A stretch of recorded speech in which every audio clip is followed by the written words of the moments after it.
Oi, eu sou Yasmin e esse é o podcast Sobreviver, onde eu bato um papo com psicólogos e o cenário dele é onde a psicologia acontece. E hoje a gente vai falar sobre a infância no olhar da psicanálise. E para conversar sobre a clínica psicanalítica infantil, a Tula me recebeu para a gente aprofundar nesse assunto. Tula, muito obrigada por receber o podcast Sobreviver aqui para a gente bater esse papo. Fiquei muito feliz de você ter aceitado meu convite. Eu que agradeço o convite, Yasmin, é uma honra para mim estar aqui falando com vocês. Aproveitando, você falou clínica psicanalítica infantil. Dentro da psicanálise, a gente não chama a clínica onde se trabalha com criança de infantil, porque toda clínica psicanalítica é infantil, porque ela vai falar do infantil. O sujeito, quando vem aqui, seja um senhor, um adulto, um adolescente, o que vai ser dito, o que vai ser trabalhado, quem chega aqui é aquele sujeito e mais o infantil dele. Quando a gente fala de clínica psicanalítica, e que é a criança, que é o paciente, a gente fala clínica psicanalítica com criança, porque o infantil vai estar presente em toda a clínica, independente se é com criança, ou se é com um adulto, ou com quem for. Olha, e a gente vai aprofundar sobre isso. Tula, a gente vai aprofundar na sua graduação, porque eu tô muito curiosa, eu quero muito saber como que foi a graduação para você, como a psicologia entrou na sua vida? Então, a psicologia entra na minha vida, hoje eu sei, trabalhando na minha análise pessoal, né, mas ela entra na minha vida de dois lugares. Minha avó é pedagoga, legal. E ela sempre falou que o curso que faltava na vida dela era o curso de psicologia para compreender alguns comportamentos, algumas questões singulares, afetivas dos alunos dela, que ela acreditava que ela não conseguia tocá-los desse lugar, porque ela não tinha um saber. Minha avó sempre foi uma inspiração para mim, uma pessoa que eu me espelhei muito. Se hoje eu gosto de maquiagem, de salto, tudo foi ela que introduziu na minha vida. Então esse foi o primeiro lugar, assim, foi o desejo dela que me tocou de alguma forma. Então desde o segundo ano do segundo grau eu falava que eu queria fazer psicologia. E a Sandy, que foi minha grande inspiração na adolescência, uma mulher que eu admirava muito.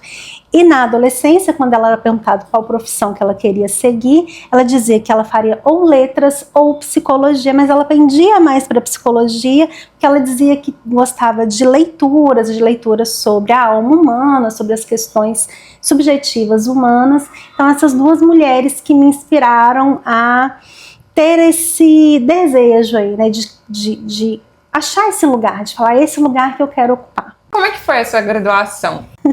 Tivemos altos e baixos. Eu chego com um ideal de psicologia, que não é o ideal que se chega hoje, que vocês já chegam com um saber, né, sobre o que é a psicologia, ou a clínica. A gente não tinha internet da forma que é, então a gente chegava curioso para saber que profissão era essa. Né? Então, assim, eu não cheguei com saber, assim, eu quero isso, eu quero trabalhar com autista, como muitos dos alunos que eu tenho hoje chegam. Então, eu cheguei com o desejo de saber sobre a psicologia, só que eu esbarrei, quando eu cheguei no primeiro e no segundo período, com disciplinas pré-psicologia, como anatomia, sociologia, português, matemática. E eu quis trancar no segundo período. Eu falei, não, eu achava que psicologia era uma coisa diferente. Nossa, a matemática pega a gente de surpresa. Foi, mas o que mais me pegou foi a anatomia. E aí eu falava com minha mãe que eu não queria, e minha mãe tinha acabado de fazer faculdade, não de psicologia, então ela falava, os primeiros períodos são assim. Se você chegar no terceiro e falar, não é isso, ok, a gente conversa.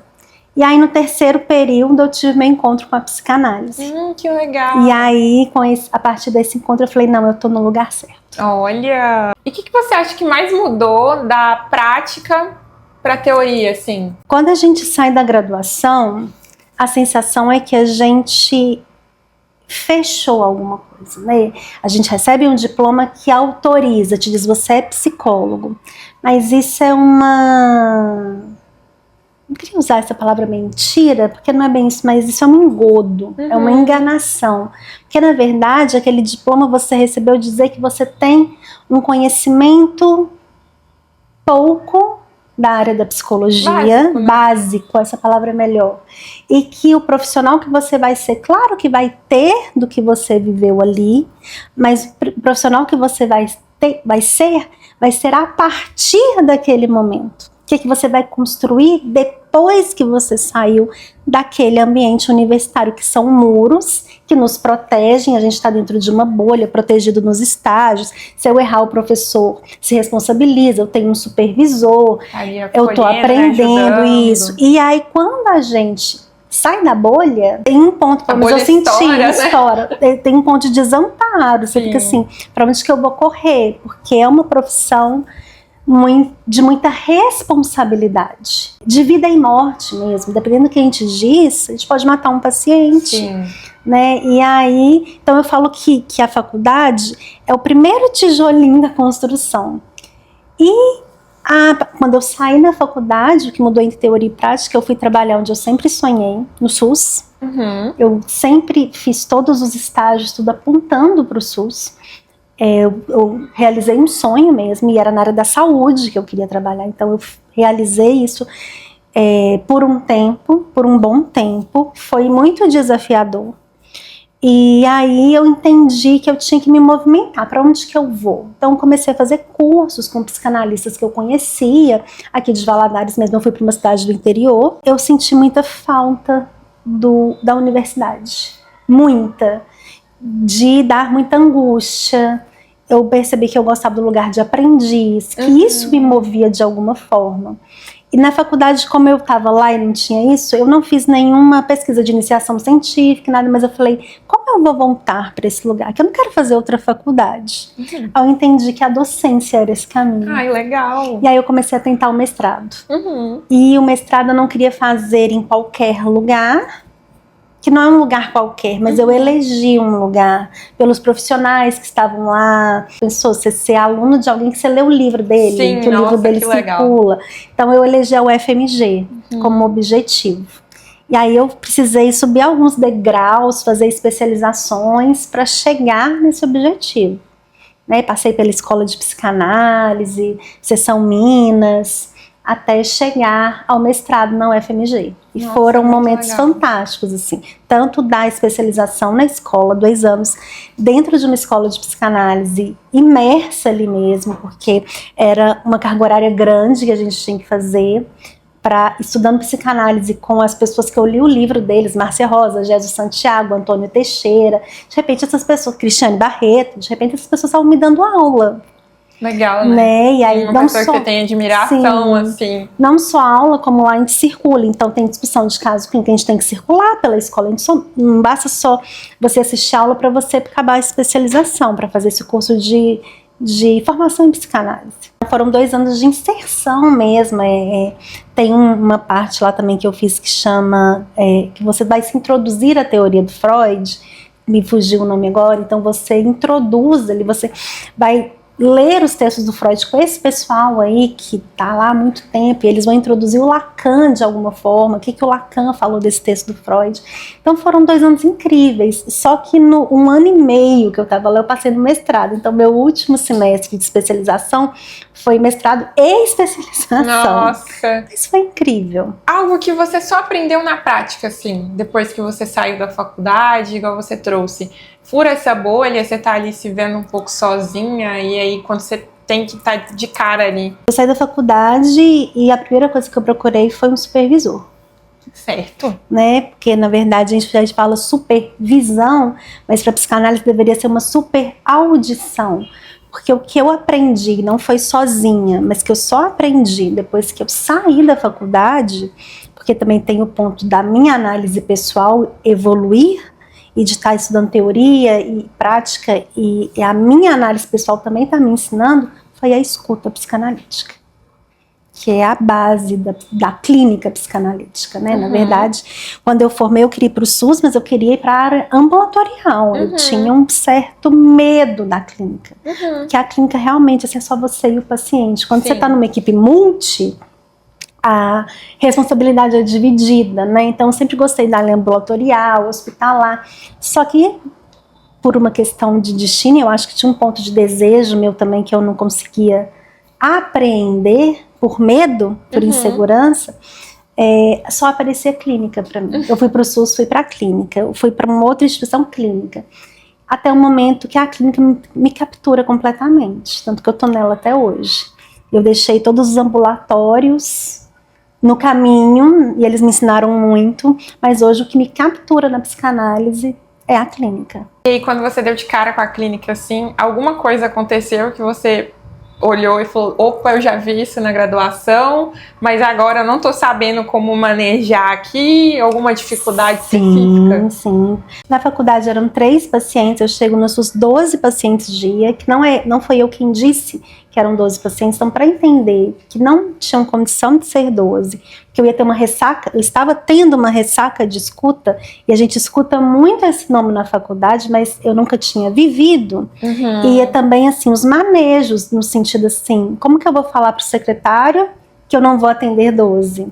As questões políticas que a gente precisa enfrentar e saber lidar, o trabalho em equipe, que é muito bonito dito na prática, na teoria, mas que na prática não é tão fácil, porque muitas vezes não são saberes que se juntam, são saberes que não deveriam, mas estão rivalizando ali, querendo dizer que o meu saber é maior do que o seu, e a questão da escuta, claro, e estar trabalhando na cidade em que você cresceu.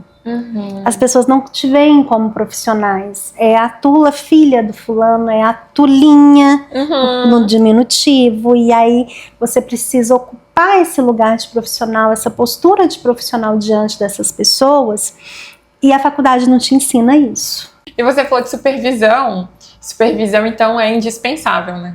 Olha, minha visão, para qualquer profissional, independente se for um psicanalista ou não, supervisão é indispensável. Não só quando eu tenho dificuldade nesse atendimento, porque a escuta, ela é uma arte. Então ela precisa ser o quê? Ela precisa ser aprendida e apreendida. E você só vai conseguir avançar na sua escuta se você tiver alguém que já escutou mais que você, que já tem uma escuta mais apurada para te ajudar a escutar. Primeiro ponto. E para os psicanalistas, faz parte da formação. Não existe psicanalista sem supervisão. A formação em psicanálise não se dá via diploma. Eu fiz uma especialização na escola de psicanálise, chama curso de psicanálise. Aí aquele diploma ali fala assim, Tula, você é psicanalista? Não. Isso não me autoriza a nada. Isso só me dá um papel, um diploma dizendo que eu passei 2 anos e uma carga horária de tantas horas imersa na psicanálise.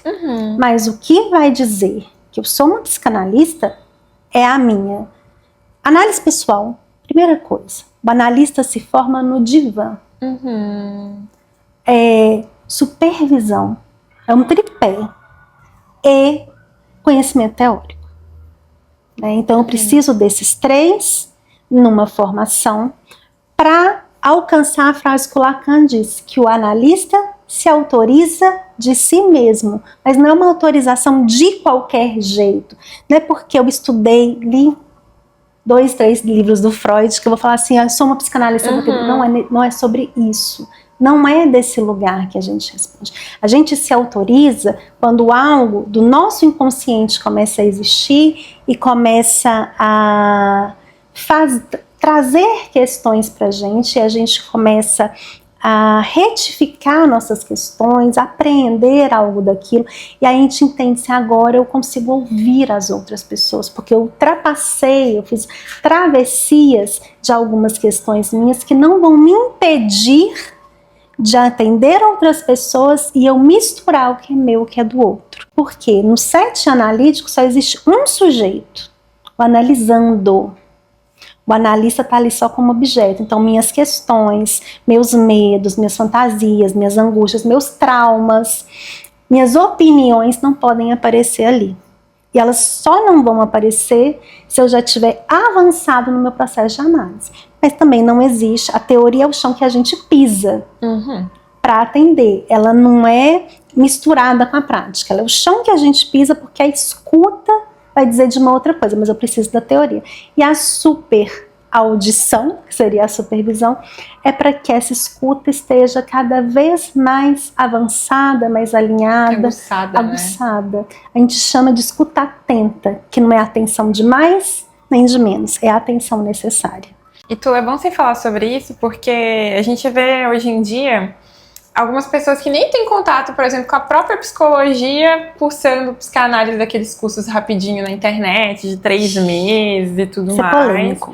E é bem polêmico. Mas é uma coisa que algumas pessoas, às vezes, precisam ouvir, igual você falou. Não é só falar que eu fiz um curso de 3 meses, li um livro de Freud ou um texto dele e sou psicanalista. Né? Não mesmo, assim, esses cursos, na verdade, quando eles prometem uma formação. O que é formação? Formar para ação. E ela não vai me dar essa ação. Ela só vai me dar uma teoria básica. Só então, uma forma, não uma forma. Só uma forma. Eu acho que forma é melhor que forma. Só uma forma. E o objetivo da psicanálise é sair da forma, não é entrar na forma. Então, não, esses cursos aí, eles vêm mais no nível do capital, capitalismo, para conseguir pessoas, para conseguir dinheiro, mas que o saber da psicanálise, que é esse saber tripé, não circula nesses lugares. Diferentemente de você tá no divã, tá fazendo uma análise, tá com uma supervisão, eu quero começar a atender autista. Né, estou recebendo muita demanda, tenho interesse, tenho uma pós em autismo com psicanálise, uma instituição, PUC, FUMEC, Univale, enfim, eu vou lá para ter um saber, mas saber que não é um saber todo, não é um saber que vai te autorizar, não é um saber que vai esgotar ali, mas eu vou ter algo do saber para onde ir, para eu saber uma supervisão legal sobre isso, e aí eu vou trabalhar no meu divã, por que o autismo, e aí eu vou me autorizar a atender autista. Já que a gente está falando de psicanálise, você falou que o seu contato com ela foi no terceiro período. E como é que foi esse encontro, essa escolha? Eu escuto de algumas pessoas que a psicanálise escolhe a gente. Eu acho que tem pessoas que escolhem e tem pessoas que são escolhidas. Senti escolhida. O que aconteceu? Meu professor estava lá, eu dividi consultório com ele depois de muitos anos, é um profissional que eu admiro muito, que eu agradeço muito a profissional que eu sou hoje. Ele teve um lugar muito importante nisso. Ele foi meu professor no terceiro período de psicologia, onde eu estava quase chutando o balde. E quando ele começou a falar sobre complexo de Édipo, que é a descoberta sexual infantil, ninguém tem a lembrança disso. Há um recalque, há um apagamento mesmo, porque é uma vivência muito forte, que a gente não suportaria lembrar dela na vida adulta. Então o aparelho psíquico entende isso e apaga, mas ficam vestígios disso. E quando ele começou a falar, eu falei, eu já vivi isso. Veio uma impressão, porque isso deixa uma impressão mesmo, é como se fosse impresso na gente, essas marcas, né? Essas palavras, essas vivências. O meu inconsciente passou a existir ali. O que é o inconsciente existir? Ele está aí o tempo todo falando, quando eu troco palavras, quando eu sonho, quando eu esqueço alguma coisa, enfim. Atos falhos. Mas ele só vai existir quando eu passar a me perguntar sobre isso que acontece, sobre essas formações do inconsciente. Quando eu pergunto, por que eu sonho isso? Né? Por que eu troquei essa palavra? Por que eu fui falar o nome de uma amiga e falei o nome de um ex-namorado? Aí isso a gente chama de inconsciente existir, porque a psicanálise ela não é uma abordagem, né? Ela não é no nível de abordar mesmo, ela não é um trabalho das respostas, eu não dou resposta pronta para o meu paciente. Ela é um trabalho das perguntas.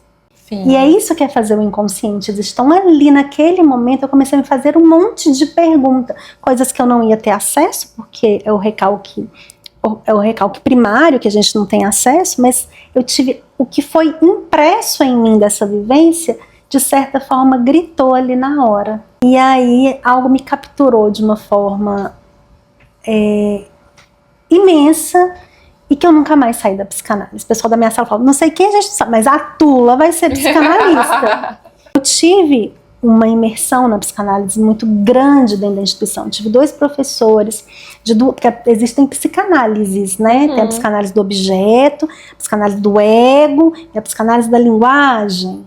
Porque tem o Freud, depois do Freud, as pessoas foram lendo, interpretando, né, do jeito delas. Eu tô na da linguagem hoje, que é a do lacaniana, mas eu sou freudiana, porque Lacan era freudiano.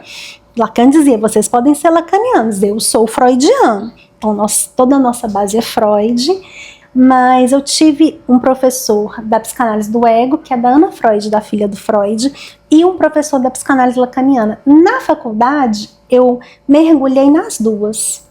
Fiz projeto de extensão nas 2, fiz estágio de clínica em uma, mas na extensão eu vivi a clínica na outra. E aí sim, quando eu formei, eu falei, agora eu preciso saber para onde eu vou.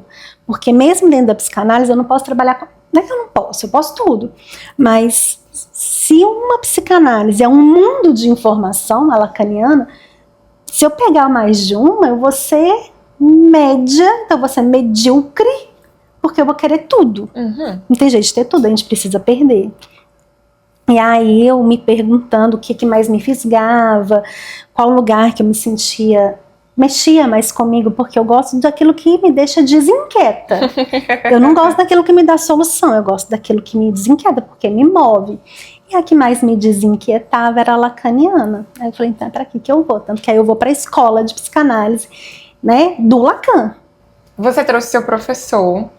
E eu ia te perguntar isso, se tem alguma história, alguém, né, que marcou nessa caminhada e te fez escolher esse caminho, igual você já ressaltou esse professor. Então, são 2 professores, né, na faculdade, que é o Rodrigo e o Walter. Então, os 2 foram muito importantes na minha caminhada universitária. E depois que eu saio da faculdade, o Rodrigo continuou me acompanhando ainda por um tempo, né, com supervisão, e a gente chegou a dividir um espaço de consultório. Hoje ele ainda é importante para mim, mas foram aparecendo outras pessoas, ele também seguiu um outro caminho, ele foi para engenharia, depois voltou para psicanálise, né, e aí eu encontrei outras pessoas maravilhosas, que é a minha analista, que ela foi minha professora lá na escola de psicanálise, a Márcia Rosa, que foi minha orientadora do mestrado, que hoje é minha supervisora,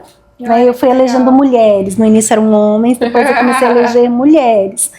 E a Alice Rezende, eu acho que você a viu, ela veio aqui, eu a convidei para vir aqui falar sobre autismo, né? Ela, num congresso, num colóquio que a gente fez numa universidade que eu trabalhei. E aí, essas mulheres deixaram e deixam até hoje marcas em mim. E marca muita gente, né? Os professores marcam muita gente. A Tula foi minha professora. Foi mesmo. Ela que me inseriu nesse mundo da psicanálise, assim, porque ela me deu aula de psicanálise. Sim. E também a gente trocava muitas figurinhas fora da sala de aula também sobre psicanálise, né? E aquela primeira disciplina, que foi ética, né? A ética da psicologia, então a gente falava da ética, mas eu também trazia a prática, porque é difícil falar de ética sem prática. Então, como minha prática é psicanalítica, por mais que eu tenha formação em psicologia, alguma coisa disso já aparecia ali no primeiro período, né? A infância se destaca muito, né, dentro da psicanálise. Por que a infância é tão importante na psicanálise? E por que o Freud coloca a psicanálise num lugar tão importante assim? Tem uma frase que fala que o inconsciente é infantil. Nós somos restos das marcas, dos traços, das palavras, das imagens e de tudo que a gente fez disso, a história que a gente conta disso, que a gente chama de ficção, da infância. Então, que a gente traz, como a gente se relaciona com nossos amigos, com os parceiros, com os chefes. Tudo isso tem a ver como que isso aconteceu, como que isso foi inserido na criança, e a partir dali a criança apreende as questões do mundo e ela vai passar a viver a sua vida, evoluindo como adulto, através dessas marcas. Por exemplo, a gente fala em sala de aula, né? O que a psicanálise trabalha? Como que o sujeito lida com a morte, com o sexo, com o desejo, com a lei e com a falta. Tudo isso a pessoa vai viver, vai ter as primeiras experiências na infância, e através dessas primeiras experiências que ele vai criar uma ficção do que é isso, de que são essas coisas, e aí através dessa ficção, diz que ele entendeu o que é sexo, o que é falta, o que é lei, o que é desejo, é que ele vai operar pela vida. Então a gente sempre está lá na infância, né? Quando a gente repete alguma coisa, vamos supor, tem uma repetição, uma pessoa está sempre sendo demitido do emprego. Onde que você foi demitido na sua vida? Num primeiro momento. Um pai que foi embora, um pai que abandonou, um pai que já tinha outra família e nunca assumiu esse filho. Então, eu fui na casa do meu pai um dia, ele me mandou embora. Olha só, demitir, mas às vezes a pessoa vai me contar que ela é demitida, ela não traz o termo demitir, ela fala, eu sempre sou mandada embora do meu emprego. Quem te mandou embora? Me mandou embora? Quem já te mandou embora? Aí vem, eu lembrei que uma vez eu fui na casa do meu pai, e ele me mandou embora dizendo que eu não era filho dele. Então é sobre isso a psicanálise. Por isso que ela é a clínica das perguntas e não das respostas. O Freud, não é que ele coloca a psicanálise no lugar de importância. O Freud, ele inaugura a psicanálise. Ele cria um método de pesquisa, que a psicanálise é tudo isso. Um método teórico e um método de tratamento. Por quê? Ele era neurologista, então a psicanálise não é uma área da psicologia. A psicologia vem da filosofia, elas meio que surgem juntas, né? E o Freud, ele estava imerso num hospital ali como estudante, né? Neurologista, enfim, terminando ali, e começou a ter um boom, vamos dar um texto assim, de mulheres chegando no hospital com os mesmos sintomas, né, que a gente chamou de somatização, só que eram somatizações muito, muito radicais, muito grandes, né, paralisia de membro, paralisia da perna, cegueira, e a medicina rechaçando, dizendo que era um piti, uma cena que as mulheres queriam aparecer. Freud, como um homem muito perspicaz, ele falou, opa, tem alguma coisa a mais aí. Ele quis ouvir essas mulheres, né, e aí o que ele descobre? Ele descobre, literalmente, mas é isso aqui, ó. Descobrir, né? Ele tira o véu, ele tira alguma coisa na fala dessas mulheres, e ele fala assim, existe algo, existe uma consciência, mas existe uma consciência segunda. Existe um lugar que domina o ser, mas que não está presente nas memórias. Algo da memória saiu, mas que está aqui, mexendo com a vida delas de alguma forma. Ele quis saber. Então o inconsciente ele constitui a infância. O inconsciente, ele é constituído na infância. Isso. Entendi. Ele aparece na infância, né? Ali depois do complexo de Édipo. Depois que a criança entende que ela não pode ter a mãe toda para ela. E já que a gente estava falando um pouquinho do complexo de Édipo, o que é de fato o complexo de Édipo? Ixi, um dia eu fui numa festa com colegas, né, professores, e esse complexo de Édipo deu pano pra manga. Esse complexo de Édipo é complexo. É complexo, o próprio nome já diz. Então, complexo de Édipo, existem fases do desenvolvimento psicossexual da criança, que são as impressões que essa criança vai ter de acordo com as fases que ela vai viver, o que vai entrar, o que vai sair por esses buracos, que vivências que ela vai ter através disso. Então, a primeira é a fase oral. A criança leva tudo à boca, né? Porque a troca dela com o mundo é com a boca. Primeiro contato que ela tem com o mundo, que seja o seio, que seja a mamadeira, é um objeto que é apresentado a ela. Tum, deu fome? Tum. Chorou? Mas ali ela vai sentir uma coisa boa, saciou a fome. Mas junto com aquilo ali, a gente chama de teoria do apoio. Vai vir mais alguma coisa que ela não estava esperando, que é o prazer na sucção. Né? Então a criança não vai precisar sentir fome para querer sugar. E aí, a partir do momento que isso acontece, a gente vai dizer que a zona erógena, o que é a zona erógena? A zona de maior prazer dessa criança vai ser na boca. Passado isso, a criança vai cuspindo, vai engolindo, enfim, e esse prazer vai diminuindo ali, vai ser o ânus, vai passar para o ânus. O primeiro objeto que a criança dá ao mundo é as suas fezes. Então ela vai fazer essa troca, ela vai perceber aquilo como um presente, ela vai conseguir controlar o mundinho dela ali pelas fezes. Um exemplo clássico, a mãe tá saindo, tchau meu filho, todo filho quer a mãe toda para ele, então, a mãe vai trabalhar, a mãe vai sair com o pai, a mãe vai no shopping, a mãe vai pro supermercado e vai me deixar aqui com outra pessoa. O que a criança fala? Faz cocô, ela não fala, ela faz cocô, que a mãe volta. Que mãe que não volta? A babá fala assim, fulaninho faz cocô, deixa que eu troco. Não é assim, a mãe volta. Então ele fica mais um tempo com aquela mãe. Criança com prisão de ventre, eu já vi muitas vezes, com glicerina, faz cocô, meu filho, faz cocô. Então a mãe começa a fazer apelo. Tá ali com ele, né? É um apelo diante da criança, me dá esse objeto, né? Passagem para cá, mensagem que tá aí para você. E quando faz cocô, faz cocô, faz uma festa, ela começa a controlar o mundo através dali. E a partir de um certo momento, que não tem um momento certo, mas a gente tem linhas que a gente precisa pensar. Então, vou falar 3 anos, mas não tem que ter 3 anos. A criança, ou 4 anos, ela começa a se perguntar de onde vêm os bebês. Que aí nasce um priminho, nasce um irmãozinho, o amigo do irmão vai ter o amiguinho da escola vai ter um irmão. Tem até um filme, quem quiser assistir, tá na Amazon Prime, chama O Pequeno Nicolau. Isso demonstra muito bem essa fase, assim. Até passei para os meus alunos recentemente. E aí eles começam a perguntar de onde vêm os bebês. De onde vêm os bebês? E depois de onde vêm os bebês, eles descobrem que nem todo mundo tem um pedaço de carne a mais nas partes íntimas. E aí eles começam a se perguntar da diferença sexual. Quem tem? Quem não tem? Por que um tem? Por que o outro não tem?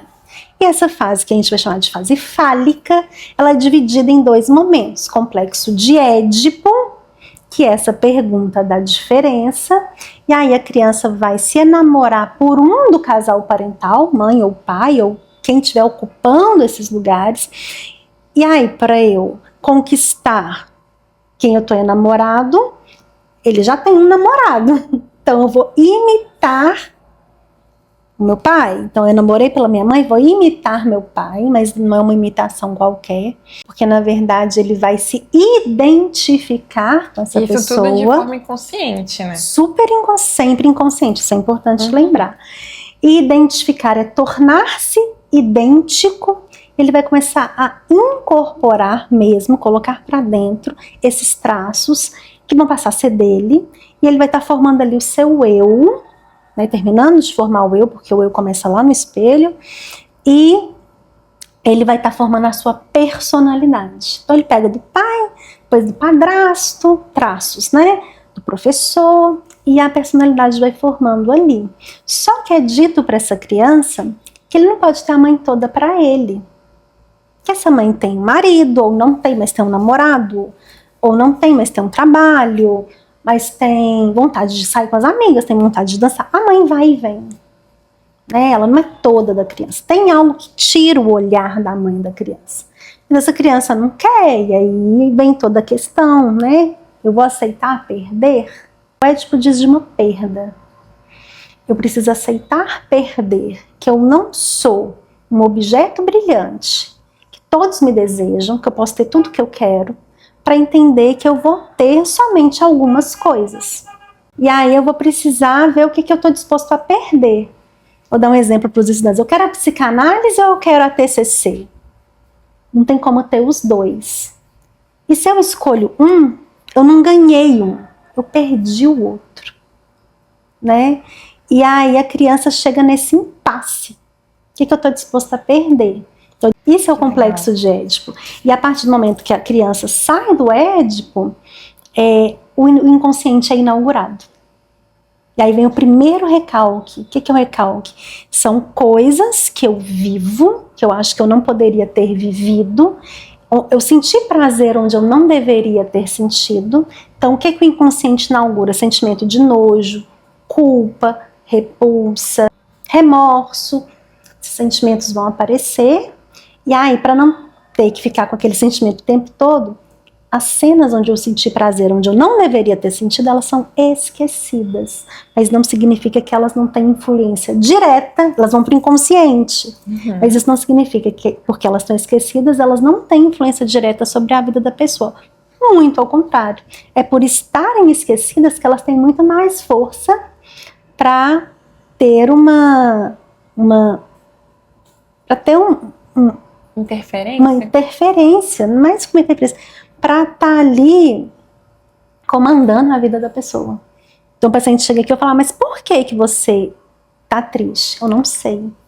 Esse eu não sei que vai dizer do ponto do recalque, né? Que vai dizer do que esse sujeito não quer saber. E o Édipo ainda é discutido na clínica atual? Ele ainda é trazido? Excelente pergunta. Sim, ele é discutido, mas ele vem com uma outra roupagem. Né? A gente fala dos novos sintomas, do Édipo sem o pai, do declínio do viril. Não tem aquele Édipo bonitinho, como na época do Freud, pai, pirâmide, lei, mãe e filho, como era antes. Né? Pai e mãe agora estão no mesmo nível. Algumas, né? A gente vai pensar o social como um todo, vamos pensar a exceção. E às vezes nem tem pai, mas a criança elege uma figura para estar nesse lugar. Não precisa de uma carne, de um homem para ser um pai. Pode ser Deus, pode ser a lei federal, a polícia, enfim. Né? Então, assim, houve mudanças. E a gente está vendo os novos sintomas. Se antes a gente falava da clínica da falta, que é essa clínica da castração, hoje a gente trata a clínica do excesso. Excesso de tela, excesso de droga, excesso de comida, excesso de falta de comida, que são as anorexias, e aí vai, né? E o que o Lacan acrescenta nos entendimentos, nos estudos da infância? Lacan ele vai acrescentar algo que é a cereja do bolo. Assim, o Freud ele não tinha a linguística, a matemática tão avançada como o Lacan já pega.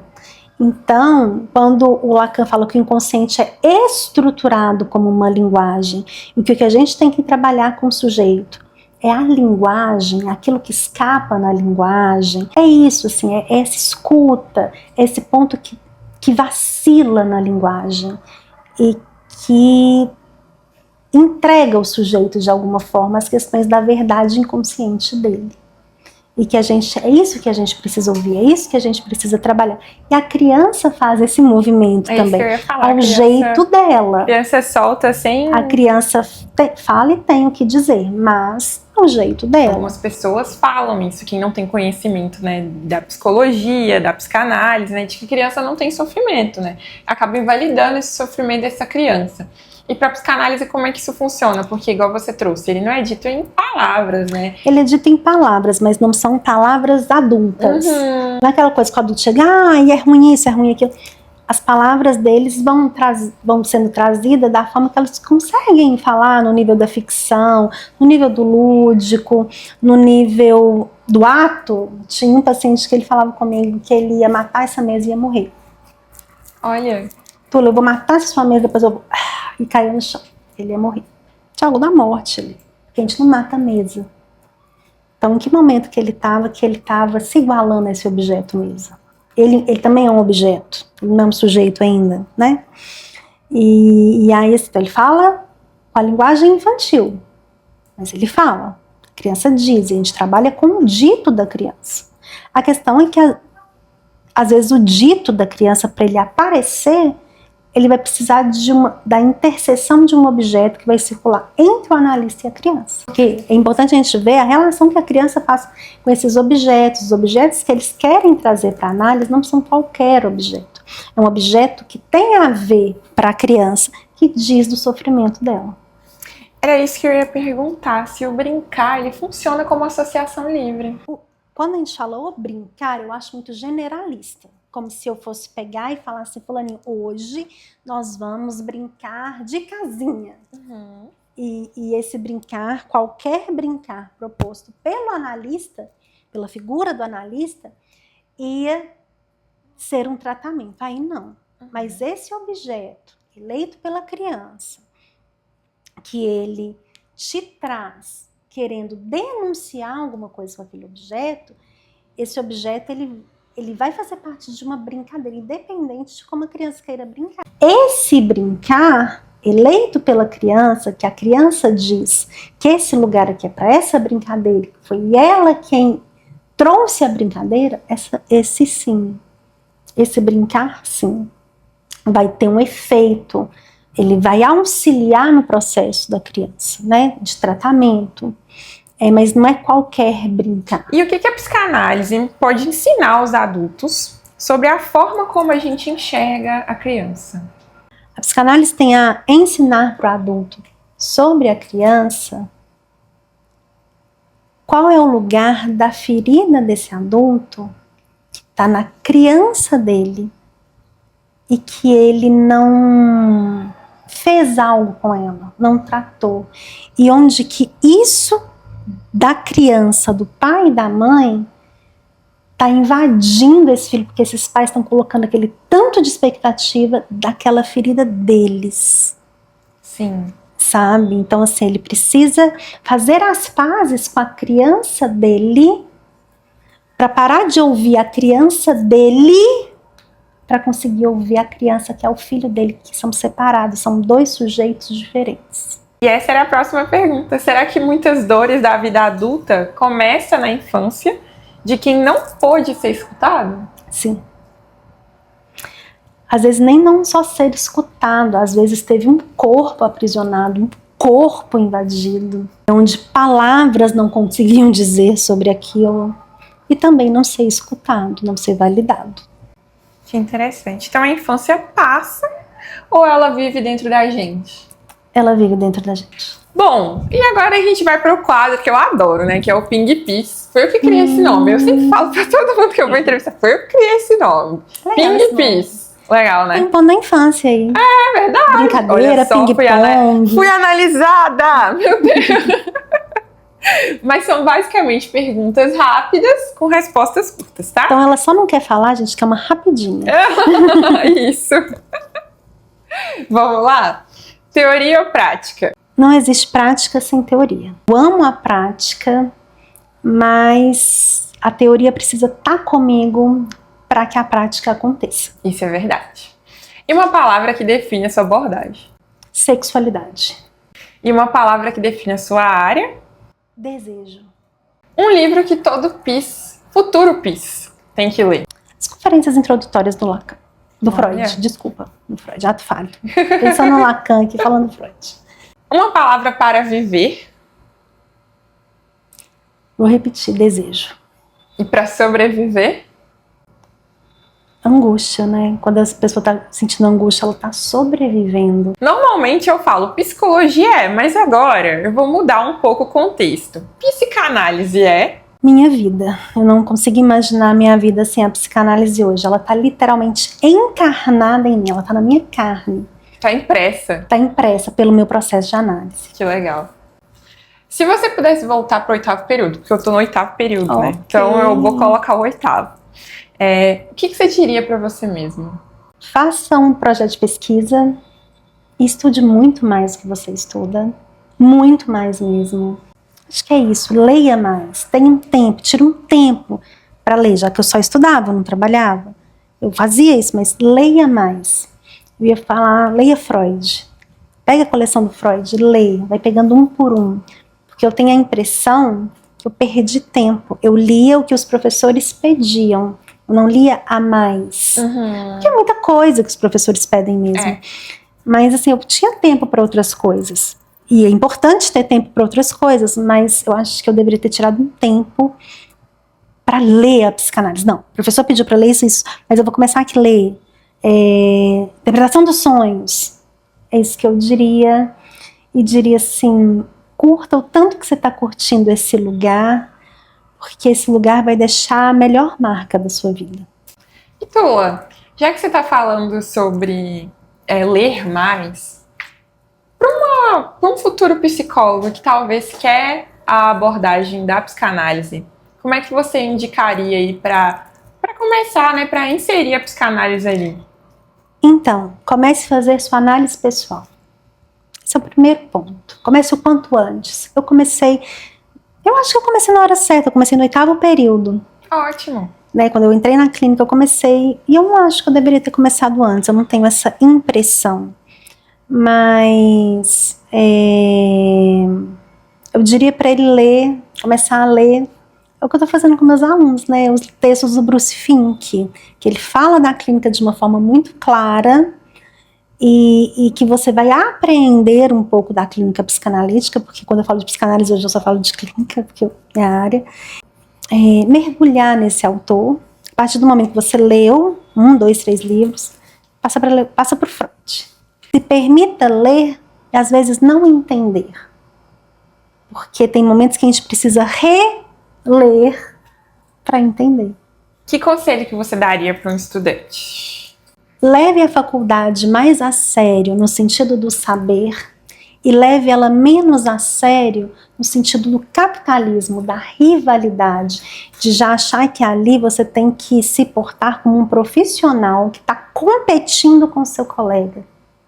Ali não é lugar de competição, ali é lugar de construção de saberes. E a construção ela vai acontecer junta. Então, curtam mais seus colegas, aquele ambiente, faça aquele ambiente o melhor ambiente para você. Às vezes ainda vocês estão saindo da bolha antes da hora. Se permitam estar na bolha, né? Se permitam estar na bolha, juntinhos ali, em festa, lendo junto, lendo e não entendendo, errando no estágio e se permitindo errar, porque tem um coordenador ali, não é errando demais, né, gente? É matando o paciente, mas se permita errar porque tem um supervisor ali para te auxiliar. Não chegue querendo saber tudo no estágio, porque você não vai saber. Você está começando, a experiência do professor é de muitos anos. Então, ao invés de se sentir um fracassado, saia dali feliz. Olha o tanto de coisa que eu aprendi. Você não está pronto. E posso te falar a verdade, você nunca vai estar pronto. Porque a formação de um profissional, ela acontece todo dia e toda hora. Então, o mais importante é partir do não saber. Quando a gente sabe, a gente admite que a gente não sabe e que nós nunca vamos saber por inteiro, eu sei que nada sei mesmo, fica muito mais leve. E eu acho que isso é muito da atualidade, né? Da Sim. gente, da nossa geração, de querer... Eu assusto, porque eu falo assim, era tão diferente e eu formei tem 18 anos. Então é um tempo, mas não é tanto tempo. E a rivalidade dentro desse local, que deveria ser um local de bolha, eu falo bolha no sentido de proteção, está sendo um lugar estressor demais. Porque estão se comportando ali como acham que devem se comportar. No mundo corporativo, para garantir alguma coisa, não é assim que se garante um lugar. A garantia de um lugar, a gente precisa primeiro se permitir estar nesse lugar para depois esse lugar aparecer. E muitas vezes o lugar que a gente quer não é o que aparece, mas o que aparece é o melhor para a gente. Se meu colega conseguiu o estágio que eu quero e eu não consegui, por que ele conseguiu um estágio remunerado e eu não consegui? Esse tipo de coisa que é do mundo corporativo. É tão cansativo, isso é tão estressante, deixa para lá. Se você seu colega conseguindo, você não conseguiu, talvez aquilo ali era para ele, não era para você. O seu está em outro lugar. É verdade. Busque em outro lugar. Ou se permita também não ter. Porque não ter faz parte também. Lidar com a falta, lidar com o vazio.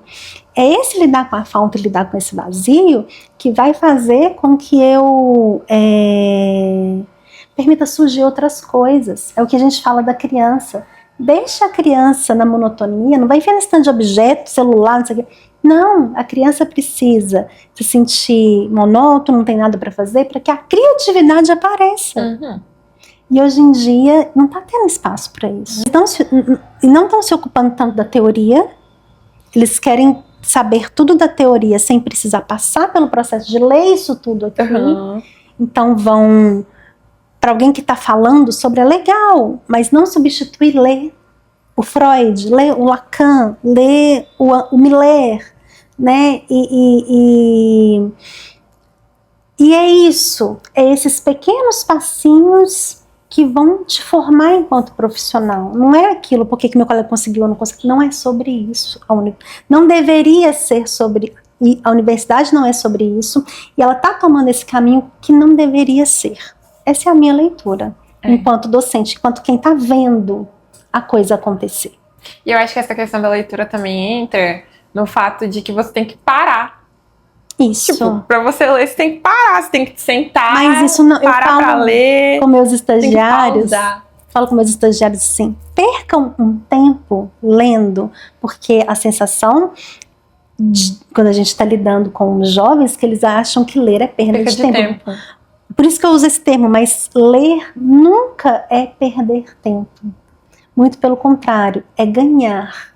Porque eu tô vendo aquele tanto de podcast passando, ou então aquele tanto de resumo, mas na hora que eu tô diante de um paciente, não é o resumo que vai me trazer uma segurança, me garantir alguma coisa, não é o que o outro falou, é tudo aquilo que eu juntei, pode assistir o podcast, mas tudo aquilo que eu entendi do que eu li. Tula, muito obrigada. Eu que agradeço. Eu estou imensamente feliz de estar aqui. Amei o nosso papo. Eu adoro esse tipo de papo. Eu estou nessa vibe psicanalista e tal. Tô sabendo que o estágio tá aí. Me emergindo. Eu fico muito feliz, porque eu conheci, eu chamo de menininhos, né? Porque foi no primeiro período. Juro, né? gente, então a gente vê os nossos nenéns crescerem, porque eles chegam nenéns no nível do saber o que é a psicologia, e ao longo do tempo a gente vai vendo eles crescendo, né? Então ver essa turma já no 8º período e ver Yasmin conseguindo trazer perguntas tão importantes, o coração da professora fica quentinho. Ai, fico muito feliz. Eu vou te dar um presente. É um presente para te agradecer. Que lindo, por compartilhar muito conhecimento obrigada. com a gente. Não sei se você sabe, mas eu coleciono caneca. Ai, eu acho que é de psicólogo, eu faço né? coleção. Porque a gente ama, né? Muito obrigada. A gente vai fazer uma foto agora. De Polaroid. Que a gente tá chique.